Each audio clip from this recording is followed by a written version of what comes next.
गर्मी में एक कमरे का ससुराल बना होटल।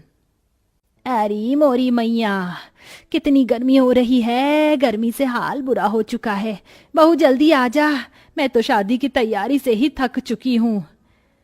भगवान का शुक्र है कि ये शादी निपट गई। वो तो है माँ जी। ये कहकर रचना कलश के चावल गिराकर घर के अंदर आती है। अरे अंतरा, अब तो तेरी बहू आ गई है। अब तो तेरी बहू के हाथ से खाना खा पी कर जाएंगे। अरे जरा हम भी तो देखे बहू कितना अच्छा खाना बनाती है। क्यों कश्मीरा? अरे हाँ हाँ बहू, मुझे बहुत गर्मी लग रही है। मुझे क्या, सबको ही लग रही होगी। गर्मी जो इतनी पड़ रही है, तो जा सबके लिए ठंडा ठंडा शरबत बना कर लिया। जी बुआ जी। और सुनो, तुम शहर में नहीं गांव में हो, तो यहाँ पर तुम्हें घूंघट में रहना पड़ेगा। जी बुआ जी। अरे पर बहू देखेगी कैसे? उसने इतना मोटा और भारी लहंगा पहन रखा है, कपड़े तो बदलने देते। ओहो, जब तक बहू कपड़े बदल कर आएगी हम तो पसीने में तर हो जाएंगे। इससे पहले बहू तू कुछ शरबत लिया। जी लाई। अरे बहू, थोड़ा घूंघट और करो, हम तुम्हारे ससुर समान हैं, तुम्हारे ससुर के बड़े भाई। और हाँ, शरबत सत्तू या बर्फ डालकर लाना। जी ताऊ जी। माँ जी, रसोई कहाँ है? अरे बहू, तुझे रसोई ढूंढने में कोई परेशानी कैसे हो सकती है? वो देख, तेरा ससुराल एक कमरे का है, इस एक कमरे के कोने में हमारी रसोई। वो देख, जा जाकर शरबत बना दे, सभी मेहमान इंतजार कर रहे हैं। इसका मतलब हमारे सारे रिश्तेदार यहीं रहेंगे, इस एक कमरे के ससुराल में? और कहाँ जाएंगे बहू? यहाँ पूरे में बिस्तर बिछा देंगे, सब यहीं लेट जाएंगे। हे भगवान, इतनी गर्मी में सारे लोग एक ही कमरे में कैसे रहेंगे? ऊपर से रसोई भी यहीं है, सारी गर्मी इधर ही आ जाएगी। ऊपर से मुझे ना कपड़े चेंज करने दे रहे, ना घूंघट हटाने दे रहे। मैं तो ऐसी गर्मी में पागल हो जाऊंगी। ये कैसी जगह शादी हो गई है मेरी। इतना कहकर दिल पर पत्थर रखकर उस एक कोने की रसोई में रचना बड़ी मुश्किल से घूंघट में शरबत बनाती है और एक एक करके सभी मेहमानों को शरबत देती है। अरे बहू, इतना सा ही शरबत बनाया था क्या? अरे जरा अपने घर के लोगों को तो देखो, सारे मेहमान हैं। जाओ और शरबत बनाकर लेकर आओ। जी अभी लाई। अरे अंतरा मामी, भूख भी लग रही है, अपनी बहू से कह दो कि थोड़ा कुछ खाने पीने को भी ले आए, सारे मेहमान भूखे बैठे हैं। हाँ विनोद बेटा, मैं अभी खाना बनवा देती हूँ, या बहू खाना भी बना ले। मुझे इतनी गर्मी लग रही है, ऐसा लहंगा पहनकर मैं खाना कैसे बना पाऊंगी? और यहाँ तो कोई कमरा भी नहीं है जहाँ मैं चेंज कर पाऊं। इसीलिए तुझे मना कर रही हूँ, अभी सबको खाना दे दे, शांत होकर बैठ जाएंगे, तो तू अपने बाकी के काम निपटा लेना। जी माँ जी। बड़ी मुश्किल से रचना खाना बनाने के लिए लहंगे में बैठ पाती है। पूरी सब्जी बनाते बनाते उसे पसीने आने लगते हैं। हे भगवान, मैं तो थक गई। पता नहीं कैसे लोग हैं जो इस एक कमरे के ससुराल को समझ रखा है। और नहीं, बहू इन्हें नौकरानी लग रही है। आते ही नहीं बहू से कोई काम करवाता है क्या? अरे बहू, मेरे भतीजे का भूख से हाल बेहाल हो रहा है, जरा जल्दी खाना बना। बस माँ जी, पूरी प्लेट में लगा रही हूँ। मुझे क्या रोबोट समझ रखा है? एक तो इतनी गर्मी लग रही है, पंखे की भी हवा नहीं आ रही इस कोने में। रचना प्लेट लगाकर सबको खाना देती है। खत्म हो जाने पर बैठने आती है कि लहंगे की वजह से उसका पैर फिसल जाता है और माधव उसे संभाल लेता है। रचना, तुम ठीक तो हो ना? आप तो रहने दीजिए, आपको मेरी कोई फिक्र नहीं है। अगर फिक्र होती तो पूछते कि इतने लंबे से घूंघट में, भारी से लहंगे में मैं कैसे बार बार सबको खाना परोस रही हूँ। ये मैं ही जानती हूँ। आपको क्या है, अपना सहरा शेरवानी उतार कर बैठ गए हैं 4 जनों में खी खी करने। अरे रचना, ऐसी कोई बात नहीं है, मैं माँ से बात करता हूँ। अरे बेटा, यहाँ बहू के साथ क्या कर रहा है? हमारे साथ भी आजा, बैठ जा। और बहू, राजन विनोद की प्लेट खाली है, जाओ उन्हें सब्जी पूरी दे दे। जी जी अभी। और तुम तो छोड़ो मेरा हाथ। गुस्से में रचना अपने पति के पेट में एक कोहनी मारकर चली जाती है। आउच! क्या हुआ बेटा? कुछ नहीं ताऊ जी।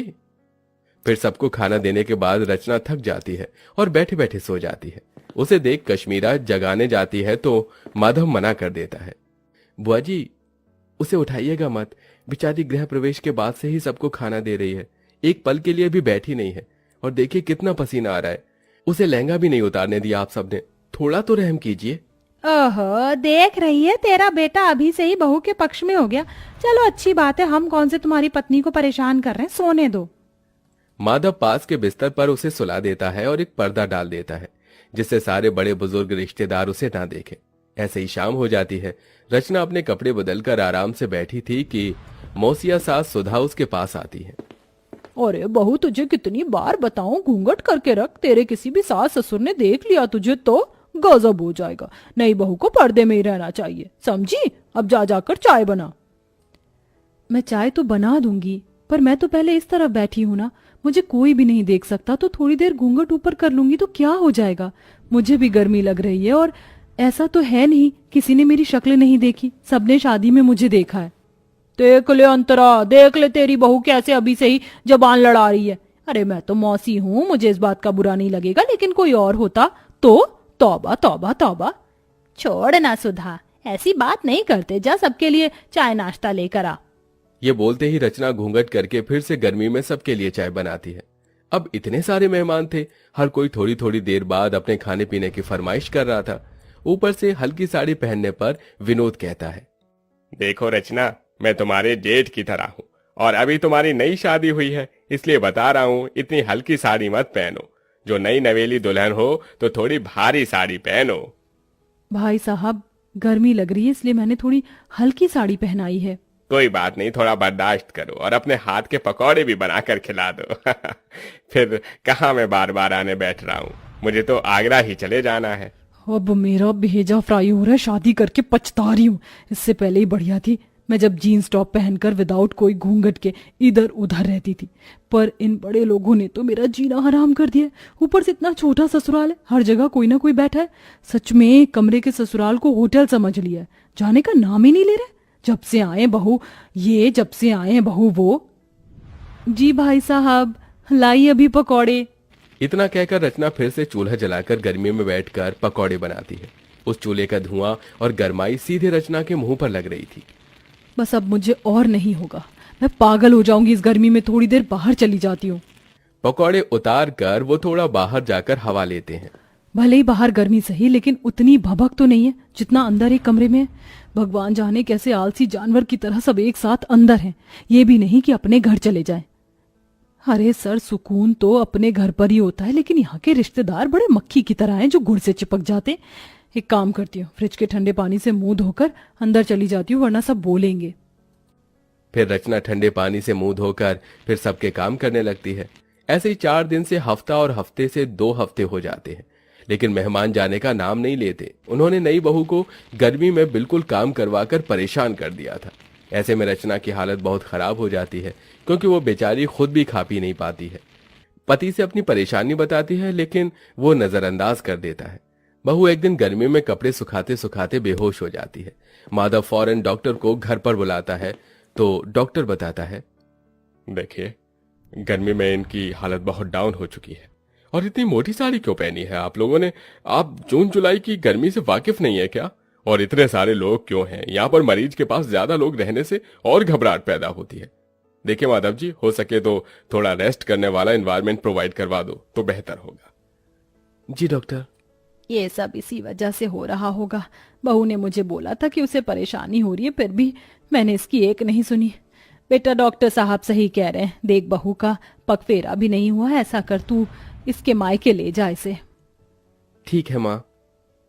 बहुत हो गया, कहीं ना कहीं ये रिश्तेदार भी मेरी बहू के इस हालत के जिम्मेदार हैं। बहुत दिन खाना खा लिया मेरे घर को होटल समझकर, अब मुझे इन्हें यहाँ से निकालना ही होगा। सुनिए, आप सब थोड़ा बाहर जा सकते हैं? जो डॉक्टर साहब ने बोला है उसी के लिए बोला है मैंने। हाँ हाँ ठीक है, चलो चलो सब बाहर चलो। उनके बाहर जाते ही अंतरा बहू से कहती है, बहू मैं समझ सकती हूँ, तू बहुत परेशान हो गई थी, इसलिए अब मैं तुझे तेरे मायके भेज रही हूँ और इन मेहमानों की तो छुट्टी मैं करूंगी। काश तेरी ये बात मैंने पहले समझ ली होती। कोई बात नहीं माँ जी, ये सब हो जाता है, आप अपना ख्याल रखना। हाँ हाँ।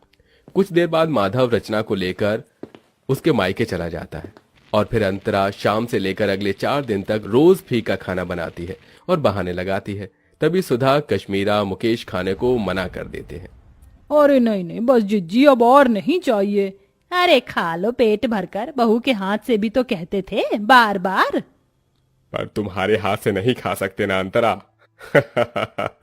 रचना बहुत ज्यादा अच्छा खाना बनाती थी, इसलिए खाते थे। और वैसे भी अब हम सबको बहुत दिन हो गए हैं, अब हमें अपने घर को निकलना चाहिए। हाँ हाँ, अब हम सबको अपने घर जाना चाहिए, हम चलते हैं। इस तरह सारे मेहमान मजबूरन खुद ही अंतरा का बेकार खाना खाकर वहां से भाग जाते हैं और कुछ दिनों बाद ही नई बहू घर वापस आकर एसी में सास के साथ खुशी खुशी रहने लगती है।